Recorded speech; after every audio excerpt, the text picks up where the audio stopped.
মরিচের জমিতে মরিচ, বেগুনের জমিতে বেগুন বা বেগুনের জমিতে মরিচ দেওয়া কেন যাবে না?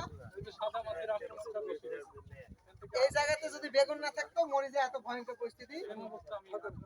ঠিক আছে, তাহলে যেটা করতে হবে, যখন আপনার মরিচ ছিল বা বেগুন ছিল ওই জমিতে লতা জাতীয় সবজি দিতে হতো, অথবা ফুলকপি বাঁধাকপি এই জাতীয় ফসলে চলে যেত।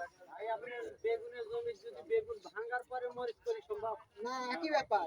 মরিচ এবং বেগুন একই গ্রোথের। মানুষের যেমন খালি কালার আলাদা, মানুষ তো নাকি আচরণ দেখবেন সব কাছাকাছি। তো এই বেগুন, টমেটো আর কি আছে, মরিচ, ক্যাপসিকাম এগুলো একই গ্রোথের, মানে একই গোষ্ঠী, খালি সাইজ শেপ আলাদা হয়েছে, একটু ধরনটা আলাদা হয়েছে তাই। একই গ্রোথ তো। না, যাবে না, আলাদা না হইলে যা লাগাবেন তাই লস, পোকামাকড় কন্ট্রোল করতে পারবেন না।